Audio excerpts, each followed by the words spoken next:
Et bonjour, bienvenue sur la chaîne d'Alan Talk la Noob. Aujourd'hui, on se retrouve sur le 56, le fascicule 56, avec des caradons, les profiteurs de Thundrick. Alors, ces profiteurs de Thundrick, ça me paraît être une bande d'Underworld. Je ne sais pas si elle est encore d'actualité ou pas, mais c'est une bande d'Underworld, c'est quasi sûr. Pourquoi ? Parce qu'on a des socles, vous savez, les socles scéniques comme ça. Pour moi, ça veut dire que ce sont clairement des bandes qui servaient à l'ancienne version, en tout cas d'Underworld. Je ne sais pas encore une fois si c'est compatible avec la nouvelle, mais voilà, au moins on sait ça. Donc c'est pas dit que vous puissiez les utiliser sur des tournois classiques AOS, et en particulier AOS V4. Donc ça c'est important à savoir. Je prends l'exemple des Gloomspites, par exemple, les crevards de Zarbag, les Gnarlogs de je ne sais plus quoi, et bien c'est pareil, ils sont passés en légende, mais on peut plus les utiliser sur des tournois compétitifs. Vous pouvez évidemment les utiliser entre potes, mais pas sur des tournois quoi. Donc faut faire un petit peu attention à ça.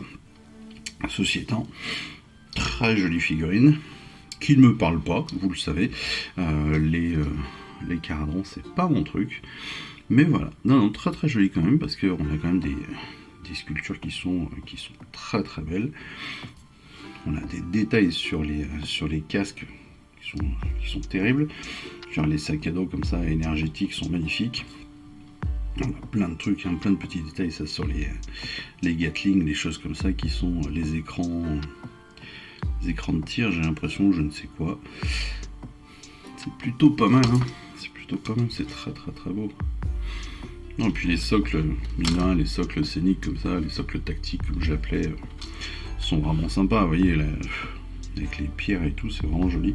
Les chaînes sur le sol et tout, c'est toujours au top, mais voilà. C'est pas, encore une fois, les caradons, ça me parle pas.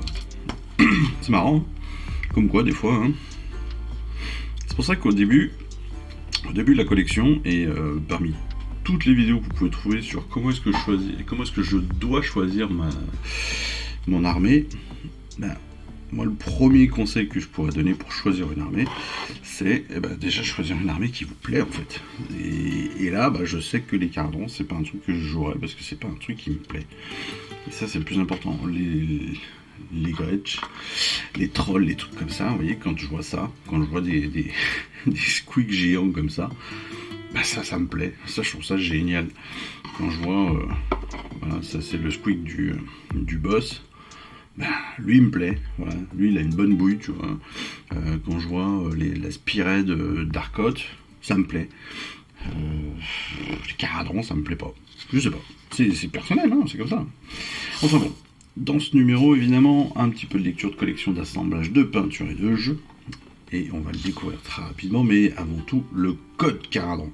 Le code est le document qui régit les actions des maniaques caradons, rédigé durant l'âge du chaos. Il permet aux différents stratopores de former une confédération et de travailler ensemble. Et en effet, on a un code à respecter quand on est caradon. On fait attention à tout. C'est-à-dire qu'on va pas... Le but du jeu, c'est de gagner sur l'autre, de mieux négocier des paiements équitables, mais le but du jeu, c'est quand même de bien négocier pour mieux gagner par rapport aux autres. Mais il y a un code complet. C'est dommage qu'on l'ait pas entièrement, c'est con, parce que là, on nous parle des unités, mais on nous parle pas du code en lui-même, c'est dommage. Avec les profiteurs de Thundrick, donc dirigés par l'ingénieux étherchimiste Björgen Thundrick. Les profiteurs forment une bande d'aéronautes en quête de richesse et de gloire. Ils sont redoutables de près, mais ils peuvent aussi utiliser leurs armes chimiques et conventionnelles pour infliger des dégâts à une distance plus sûre pour eux. Voilà. Regardez-moi ça, la Gatling, c'est trop. Et puis, je trouve qu'elle n'a pas le même, c'est pas le même effet qu'avec les Skaven. Voilà. Avec les Skaven, c'est un peu plus... ça paraît vraiment plus magique, c'est un peu plus fourre-tout, c'est un peu plus bordélique aussi, c'est un peu plus artisanal dans le sens c'est plus fait de briques et de broc. Là c'est vraiment des techniciens purs et durs en armure de fou, voilà. C'est pour ça que ça me parle moins. Ça me fait trop 40K pour moi. Mais bon, on va pouvoir, comme d'habitude, donner une vie à nos maniaques Caradron. En termes d'assemblage, eh bien, on le verra. Mais c'est pas un assemblage très compliqué. Vous voyez, la plupart des figurines ont 3, 4, 5, 6, 7 pièces Baxi.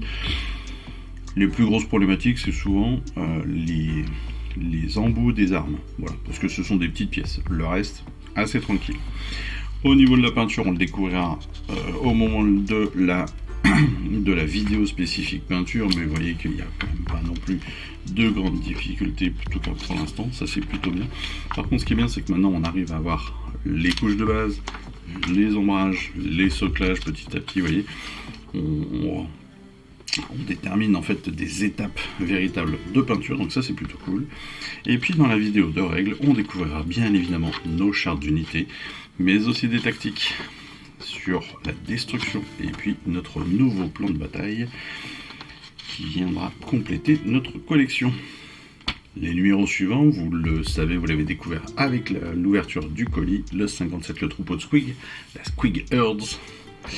Et en 58, on a nos deux nouvelles peintures, la Declis Blue et la Slaanesh Grey, mais ça, on le découvrira très rapidement. Voilà, écoutez, et ben, un joli petit numéro, avec des jolies petites figurines, donc on est plutôt content. Et en attendant les prochaines de vidéos, moi il me reste plus qu'à vous souhaiter une excellente semaine, et puis je vous dis à très vite. Allez, je vous embrasse. Ciao, bye bye.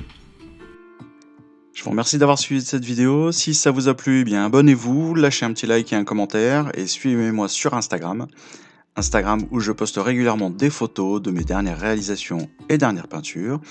Et puis comme il est maintenant de tradition sur la chaîne, je vous souhaite une excellente fin de journée, et surtout, lisez bien, collectionnez bien, assemblez bien, peignez bien, et jouez bien. Allez, je vous embrasse, et puis je vous dis à très vite. Allez, ciao, bye bye.